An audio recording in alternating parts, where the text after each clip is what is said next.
जिस problem statement को आज मैं एड्रेस करना चाह रहा हूँ उसकी शिद्दत पाकिस्तान के अवाम बहुत सख्त अंदाज में महसूस कर रहे हैं, और वो बुनियादी तौर पर है करंट अकाउंट डेफिसिट, जिसको डॉलर क्राइसिस भी कहा जाता है, और जिसका असर एक्सचेंज रेट के ऊपर पड़ रहा है। अमलन इस वक्त हम तकरीबन पार्शल डिफॉल्ट पोजीशन पर हैं, एलसी इफेक्टिवली ब्लॉक्ड हैं, इंपोर्ट्स रिस्ट्रिक्टेड हैं, इंडस्ट्री अपने एम्प्लॉइज को डाउनसाइज कर रही है, प्रोडक्शन प्लांट जो हैं वो इस वक्त स्टैंड स्टिल पर हैं। हम लोग कैंडी से लेकर कार इंडस्ट्री तक, फोम इंडस्ट्री से लेकर वॉशिंग मशीन तक, एजुकेशन सेक्टर में अगर किसी ने बाहर एग्जाम फीस जमा करानी हो वहां से लेकर कंस्ट्रक्शन तक, पेंट से लेकर टेलीकॉम इंफ्रास्ट्रक्चर तक, सब कुछ अफेक्टेड है। स्टेट बैंक ने पाकिस्तान की जीडीपी फोरकास्ट जो है वो डाउनग्रेड करके 3 से 4% से भी कम कर दिया है, और जो इंटरनेशनल एजेंसीज हैं उनके मुताबिक पाकिस्तान का जीडीपी ग्रोथ रेट तकरीबन 2% रहेगा। पाकिस्तान की इकॉनमी चूंकि इंपोर्ट बेस्ड है तो एक महंगाई का तूफान है इस वक्त। हुकूमती अदाद-ओ-शुमार के मुताबिक तकरीबन 24-25% चल रही है इस वक्त महंगाई। बिजली का एक यूनिट 25 से लेकर 40 रुपए तक लोगों को पड़ रहा है। 300 यूनिट्स पर इस सर्दियों में लोगों के बिल 12,000 से ऊपर आ रहे हैं। पॉलिसी रेट, इंटरेस्ट रेट 16% पे पहुंच चुका हुआ है। कारपोरेट सेक्टर लैंडिंग तकरीबन चौक हो चुकी हुई है। डिमांड कंट्रैक्शन पीक पर है। डॉलर सरकार के मुताबिक 226, 27, 30 का है, और बाजार में 250 का भी नहीं मिल रहा। ज़र मुबादला के ज़खायर $6.12 बिलियन है। 6.12 एक महीने की इंपोर्ट्स के लिए भी काफी नहीं है। और जो इसहाकडार साहब ना ऑल इज वेल की गर्दान कर रहे थे वो भी खामोश हो चुके हैं। और बज़ाहिर इस वक्त सूरत हाल ये है कि IMF का जो 9th रिव्यू है सब कुछ उसके ऊपर डिपेंड कर रहा है, सब कुछ उसके ऊपर पेंडिंग है। हमारी वेंटिलेटर इकॉनमी बनी हुई है। हालत यह है कि तेल की कीमत ऊपर हो जाए तो हमारी पूरी इकॉनमी हचकोले का आना शुरू कर देती है। अगर अमेरिकन फेडरल रिजर्व शरह सूद बढ़ा दे तो डॉलर आसमान पर चढ़ना शुरू हो जाता है। अगर LNG के स्पॉट रेट जरा हाई रेट पर फिक्स हो जाए तो हम कहते हैं पाकिस्तान में गैस बंद कर देते हैं, इस रेट पे तो नहीं खरीद सकते। और अगर रूस यूक्रेन जंग हो जाए तो अशया खुर्दनोश अवाम की पहुंच से बाहर। पाकिस्तान ने 2018-19 में $10.5 अरब कर्ज लिया, 1920 में $10.6 बिलियन का लोन लिया, 2021 में $14 बिलियन से ऊपर, 21-22 में हमने $17 बिलियन का लोन लिया, और इस साल हमारा टारगेट $23 बिलियन है। और यह आदत-ओ-शुमार ये वाजे करने के लिए बिल्कुल काफी हैं कि हम डेट ट्रैप में फंस चुके हैं, जिसका खमियाजा पूरा पाकिस्तान अदा करता है। हम IMF के 22 प्रोग्राम ले चुके हैं, और बज़ाहिर हमें अनलिमिटेड टाइम तक इस सिस्टम में, इसी प्रोग्राम में ही रहना है। पहले से यह बात हो रही है कि जैसे ही इलेक्शन होगा और नई गवर्नमेंट आएगी सबसे पहले उसको IMF का नया प्रोग्राम लेना पड़ेगा। इसका मतलब क्या है? इसका मतलब यह है कि अगले 5 साल भी इससे बदतर गुजरेंगे। जैसे जो सब कुछ हुआ है ना, ये काफी नहीं था, अगले 5 साल इससे बदतर गुजरने वाले। और अनफॉर्चुनेटली ये एक विशियस साइकिल है। जो हमारी मिनिस्ट्री ऑफ इकोनॉमिक अफेयर्स हैं उनके अंदर जो ब्यूरोक्रेट्स हैं, जो टेक्नोक्रेट्स हैं, उनके पास इस मसले का एक हल है। और वो हल क्या है? वो हल वही है जो अभी नाफिज कर रहे हैं। बंद कर दें इंपोर्ट बंद कर दें, खत्म। और फिर इसके बाद सारी जो हमारी इंपोर्ट डिपेंडेंट इंडस्ट्री है वो बंद हो जाती है, बेरोजगारी फैल जाती है, महंगाई में इजाफा हो जाता है, लार्ज स्केल मैन्युफैक्चरिंग ग्रोथ की जगह पे रिवर्स पे चली जाती है, आवाम की चीखें निकलती हैं, पाकिस्तान किडनी की मार्केट बन जाता है, मिडिल क्लास श्रिंक हो जाती है। और जब ये करते करते करते आवाम का जब हम जीना दोबर कर देते हैं, लोग खुदकशियों पे आ जाते हैं, उस वक्त फिर ये करंट अकाउंट हमारा सरप्लस में आना शुरू हो जाता है। फिर जनाब हमने ये कारनामा सर अंजाम दे दिए आवाम का खून ने छोड़कर। फिर हम ग्रोथ की बातें करते हैं, और जैसी ग्रोथ शुरू होती है फिर माइनस में चला जाता है। और ये दायरा, ये सर्कल, ये विशियस सर्कल जो है, ये गुण चक्कर जो है, ये चल रहा है। बस मसला ये है कि इस दफा हालात कुछ ज्यादा ही संगीन हो गए हैं, और ऐसा ही होगा। हर कोई अपकमिंग इलेक्शन से आगे कुछ सोचने को तैयार नहीं है। हमने सारे टेक्नोक्रेटिक सोल्यूशन आजमा लिए हैं। एक मिनट जरा डिस्कस कर लेते हैं, ये टेक्नोक्रेट क्या सोल्यूशन देते हैं, हर अखबार के कॉलम में क्या लिखा हुआ है, हर इकोनॉमिक एडिटर क्या लिख रहा है, हर एडिटोरियल क्या बता रहा है कि हम क्या करना चाहिए। आपके पास सारे टीवी प्रोग्राम्स में टेक्नोक्रेट्स आते हैं, क्या बताते हैं। वो जो अपोजिशन में है वो क्या कह रहे होते हैं।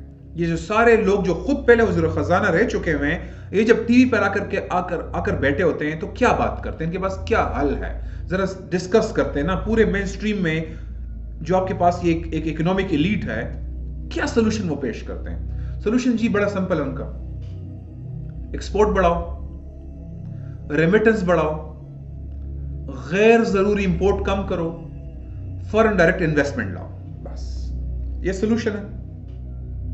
डॉलर क्राइसिस का सोल्यूशन क्या है? एक्सपोर्ट बढ़ाओ, रेमिटेंस बढ़ाओ, गैर जरूरी इंपोर्ट कम करो, फॉरेन डायरेक्ट इन्वेस्टमेंट लाओ। हम और एक्सपोर्ट क्या बढ़ाएं यार, इतनी सब्सिडाइज कर लिया हमने उस सेक्टर को, इतना सब्सिडाइज कर लिया है। एक्सपोर्ट 30 से नहीं बढ़ रही, 30-31 से 31 बिलियन डॉलर जितना बस चला था हमारा, हमने पाकिस्तानी बाहर बेच दिए।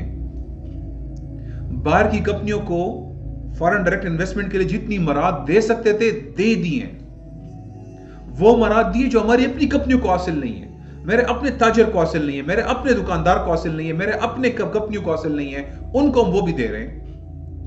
किसी तरह डॉलर आ जाए बस। एक्सपोर्ट बढ़ाओ और क्या करें, सब्सिडाइज कर दियो सेक्टर को, और क्या करें।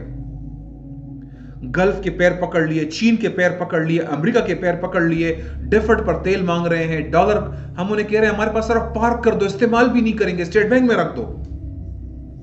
कश्मीर बेच दिया है, सीपैक में महंगे चाइनीज कर्जे ले लिए हैं, कॉन्ट्रैक्ट कर लिए हुए हैं, पावर सेक्टर सेटों के हवाले कर दिया है।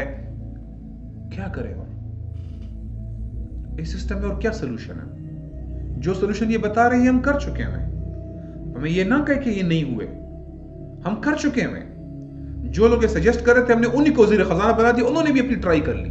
फिर अपोजिशन वालों ने कहा उनको वज़ीर खजाना बन गए, उन्होंने भी ट्राई कर ली।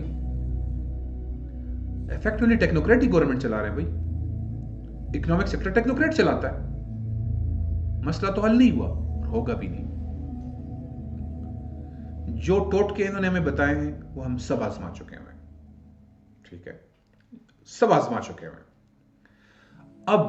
अब जरा 1 मिनट के लिए रुकें और डिस्कस करते हैं कि ये पॉलिसी मेकर्स, ये जो हुक्मरान, ये जो एस्टैब्लिशमेंट है, जो बड़ी इकोनॉमिक के ऊपर कंसर्न है, ये अपना विजन बढ़ाने पे तैयार होंगे या इस इंटरनेशनल ऑर्डर की लकीरों को पत्थर पर लकीर समझकर हरफ आखिर गर्दानेंगे। ये इस सिस्टम से जरा सा बाहर सोचने पे तैयार होंगे कि प्रैग्मेटिज्म की गर्दान लगाएंगे हमारे सामने। ये इन सतही जो अलामात है, इससे आगे जरा और बेसिक चीजों पे जाने को तैयार हैं। पाकिस्तान के करंट अकाउंट डेफिसिट का बुनियादी मसला क्या है? अब जरा बिग स्केल पे बात करते हैं, और उधर जाना पड़ेगा, हमारे पास रास्ता नहीं है। और जो टोटके बता चुके हैं वो हम आजमा चुके हैं। अब 2300 IMF प्रोग्राम आने वाला है। इसके बाद हम एक रिव्यू के ऊपर पेंडिंग, हमारी पूरी इकोनॉमी खड़ी है, डिफॉल्ट के साथ खड़े हैं इस वक्त हम। पाकिस्तान के करंट अकाउंट डेफिसिट का बुनियादी मसला यह है कि हम अपनी domestic need PKR Pakistani currency में पूरा करते हैं, लेकिन इंटरनेशनल डीलिंग हम डॉलर में करते हैं। ये दो करेंसियों के ऊपर इकोनॉमी खड़ी है। ये हमारा स्ट्रक्चरल प्रॉब्लम है। ये स्ट्रक्चरल प्रॉब्लम है कि इंटरनेशनल डीलिंग हमें डॉलर में करनी पड़ रही है और पाकिस्तान के अंदर सब कुछ हम PKR में कर रहे हैं, दो करेंसियां चला रहे हैं। और नहीं जनाब, सॉरी, ना ये हमारी किस्मत है, ना ये आसमान से उतरा हुआ फैसला है, ना कोई अल्लाह रसूल ने डिसाइड किया हुआ है, ना शरीयत ने मुकर्रर किया हुआ है। Let's stop this over reliance on pragmatism, let's stop this. ये जो हम बाज़ औक़ात materialistic interest based decision making, ये ओवर प्रैग्मेटिक अप्रोच पे चले जाते हैं ना, तो हम मोम की नाक बन जाते हैं, जिसके ना कोई उसूल है, ना कोई आइडियोलॉजिकल पोजीशन है, बस मगरिबी ऑर्डर की गुलामी को हमने अपनी किस्मत समझा हुआ है। ये मौजूदा डॉलर क्राइसिस कहां से आया? ये पूरी दुनिया में मौजूद है इस वक्त, क्योंकि फेडरल रिजर्व ने इंटरेस्ट रेट बढ़ा दिए हमें। अमेरिकन फेडरल रिजर्व ने इंटरेस्ट रेट बढ़ा दिए हैं, पूरी दुनिया में डॉलर शॉर्ट हो गया हुआ है, पूरी दुनिया में डॉलर का बुरहान आ गया हुआ है, पाकिस्तान भी इसको भुगत रहा है। तो मेरा सवाल यह है, पाकिस्तान की खुद मुख्तारी कहां है? जब एक मुल्क एक और मुल्क का बैंक अपना पॉलिसी रेट, अपने इंटरेस्ट रेट चेंज करता है, मेरी मईशत दरम बरम हो जाती है। हमें तो अमेरिकियों का फेसबुक और ट्विटर को एक्सेप्ट नहीं करना चाहिए, जैसे चाइनीज ने रिजेक्ट करके अपना फेसबुक ट्विटर चला रहे हैं, हम यहां पे उनकी करेंसी चला रहे हैं। और इस इकोनॉमी की वजह से, और ये बहुत इंपॉर्टेंट बात है, इस इकोनॉमी की वजह से हम मुसलसल अपनी स्ट्रेटेजिक पोजीशन सरेंडर करते जा रहे हैं। हमने 3 दरिया हवाले किए इंडिया के, हमने सियाचिन छोड़ दिया, हमने कारगिल छोड़ दिया, अब हमने एफएटीएफ से निकलने के चक्करों में कश्मीर छोड़ दिया। तो क्यों ना एक ही बार अपनी स्ट्रेटेजिक ताकत की बुनियाद पर, why not, Afghanistan, central Asia, gulf जोड़कर इकोनॉमिक प्रॉब्लम का मसला जड़ से ही खत्म कर दें। हम क्यों एक खिलाफत कायम करके सोने चांदी करेंसी स्टार्ट नहीं कर सकते? पेट्रो डॉलर चल रहा है तो सोने चांदी करेंसी क्यों नहीं चल सकती, जो स्टेबल भी है और डॉलर हेजेमनी को भी खत्म करेगी? खिलाफत, जी बिल्कुल खिलाफत, इंशाअल्लाह करेंसी को डॉलर से डिलिंक करके सोने चांदी की बुनियाद पर इंटरनेशनल ट्रेड को चलाएगी। दूसरी बात पे आए, अगेन स्ट्रक्चरल प्रॉब्लम। पाकिस्तान की इकोनॉमी इंटरनेशनल सप्लाई चेन पर ओवर रिलायंट है। और ये क्यों है? ये जो ग्लोबलाइजेशन का जो फिनोमेना था ना, उसमें ग्लोबल एफिशिएंसी बिल्ड करने का रास्ता ये कि आप सिंगल सप्लायर पर डिपेंडेंट हो। और फिर ये जो जिसकी फंडामेंटल वो थ्योरी वही है, थ्योरी ऑफ जो कंपैरेटिव एडवांटेज की थ्योरी है कि हर मुल्क हर चीज क्यों बनाए जी, जो मुल्क जिस चीज में अच्छा है वो बनाए ना, सबको फायदा होगा। हम गंदम में अच्छे हैं, वो जहाज बनाने में अच्छे हैं, तो आप गंदम हो गए, वो जहाज बनाएंगे, आप उनसे जहाज खरीदेंगे, आपसे गंदम खरीदेंगे, तो ग्लोबल एफिशिएंसी आएगी। ये जो कंपैरेटिव एडवांटेज की थ्योरी है, तो कुछ दुनिया के कुछ मुल्क फूड बास्केट हैं, कुछ प्रोडक्शन हब हैं, हम जैसे लोग केलों का सामान बनाते हैं, कुछ कार प्रोडक्शन में, Germany, Japan, America car production में है, इंजीनियरिंग में आगे हैं, कुछ रेयर अर्थ मेटल के कंट्रोल करते हैं, कुछ कंप्यूटर चिप्स कंट्रोल करते हैं, कुछ एनर्जी हब है जैसे गल्फ वगैरह। लेकिन इफेक्टिवली इन थ्योरीज ने ममालिक की खुद मुख्तारी खत्म कर दी है, और इफेक्टिवली हम एक ग्लोबल ऑर्डर के गुलाम बन गए हैं। कोई मुल्क एक आइडियोलॉजिकल पोजीशन नहीं ले सकता, हम नामूस रिसालत तक नहीं कर सकते, वरना जीएसपी प्लस स्टेटस चला जाएगा। हम एक्सपोर्ट के ऊपर डिपेंडेंट हैं, हम अपने नबी की तौहीन को नहीं रोक सकते, क्योंकि हम इस ग्लोबलाइजेशन में हमारी पूरी इकोनॉमी इंटीग्रेट कर दी गई है। तो अगर कोविड के बाद भी कोई इस चीज को नहीं समझ रहा, अगर रूस यूक्रेन जंग के बाद भी इस चीज को नहीं समझ रहा, अगर अमेरिकन चाइनीज ट्रेड वॉर के बाद भी कोई इसको नहीं समझ रहा, तो फिर अल्लाह उसका हाफिज है। आज हम सुई से लेकर कैंडीज तक, क्रीमों से लेकर बाइक्स तक, गाड़ियों से लेकर इंजीनियरिंग के सामान तक, लैपटॉप से लेकर एग्रीकल्चर टूल्स तक, हम फर्टिलाइजर से लेकर केमिकल्स तक, मच्छरमार स्प्रे से लेकर हैवी मशीनरी तक, हर चीज इंपोर्ट कर रहे हैं। इंपोर्ट सब्स्टिट्यूशन नॉन एग्जिस्टेंट है। ग्लोबल इकोनॉमी में इंटीग्रेट करने के बाद पाकिस्तान बिल्कुल तरनवाला बन चुका हुआ है। पाकिस्तान का लास्ट ईयर जो ट्रेड डेफिसिट था, इंपोर्ट एक्सपोर्ट का जो गैप है, वो $50 बिलियन था। हम 31 एक्सपोर्ट कर रहे हैं, 80 इंपोर्ट कर रहे हैं। और छोड़ दें, हर $100 की एक्सपोर्ट के लिए हमें $65 इंपोर्ट करना पड़ता है। इसका नतीजा किस चीज में निकलेगा? इसका नतीजा वही है कि हम IMF के पास 22 दफा जा चुके हैं, और एक रिवोल्यूशनरी स्टेप के बगैर, एक बिल्कुल स्ट्रक्चरल चेंजेस के बगैर ये मसला हल नहीं हो सकता। ये खिलाफत कायम करके इंकलाबी अंदाज में हमें लॉन्ग टर्म मुस्लिम वर्ल्ड को इंडस्ट्रियलाइज करना है, अपने आप को इंडस्ट्रियलाइज करना है। जमहूरियत में किसी को दूसरा तीसरा साल नसीब नहीं होता। यहां कैसे लॉन्ग टर्म पॉलिसी बनेगी? यहां अभी इसने सख्त डेफिसिट है और सारी जो गवर्नमेंट्स हैं वो इस वक्त स्पेंडिंग कर रही हैं क्योंकि अपने हल्कों में उन्होंने इलेक्शन जीतना है। वो डेफिसिट जाए बाढ़ में उनकी तरफ से, हमें इलेक्शन जीतना है, हम तो यही करेंगे। यहां तो सिर्फ अगले इलेक्शन के लिए लोग करते हैं काम। लॉन्ग टर्म पॉलिसी कैसे बनेगी? डेमोक्रेसी में कैसे कर सकते हैं हम? डॉलर क्राइसिस के मसले का हल यह है कि मुस्लिम वर्ल्ड को यूनिफाई किया जाए। अगर आज कतर $229 बिलियन एक गेम वर्ल्ड कप फुटबॉल पे लगा देता है, सऊदी अरब $500 बिलियन का एक शहर लाइन बसाने की पर खर्च कर रहा है और अगले वो गेम्स के लिए भी वैसे ही $500 बिलियन के ऊपर स्पेंड करने का प्लान बना रहा है, तो मुस्लिम उम्मा के पास रिसोर्सेज की क्या कमी है? हम 2-3 अरब डॉलर के पीछे मर रहे हैं। यहां लोग एक गेम्स के ऊपर $229 बिलियन खर्च कर देते हैं। हमारे बॉर्डर पर ईरान मौजूद है जो 4th लार्जेस्ट ऑयल रिजर्व है उसके पास। कैस्पियन सी हमारे पास मौजूद है। मुस्लिम वर्ल्ड तो किसी बाहर की दुनिया पे बहुत कम रिलायंट है, बाहर की दुनिया हम पे ज्यादा रिलायंट है। खा वो एनर्जी की वजह से हो या जो सारी क्रिटिकल पाथवेज हैं, खा वो दरंदेला स्ट्रेट हो, मलाका हो, वो स्वेज हो, वो हर्मज हो, वर्ल्ड हम पे डिपेंडेंट है। जिब्राल्टर हो। खिलाफत एक्सपोर्ट डिपेंडेंट मॉडल पे इकॉनमी को तरतीब नहीं देगी क्योंकि इस मॉडल में आप अपने लिए नहीं बल्कि आप बाहर के मुल्कों के लिए चीजें बनाते हैं। अपनी पूरी इकॉनमी को स्ट्रक्चर करते हैं फॉरेन नीड पूरी करने पे, ना कि लोकल नीड पूरी करने पे, क्योंकि आपको डॉलर कमाने हैं।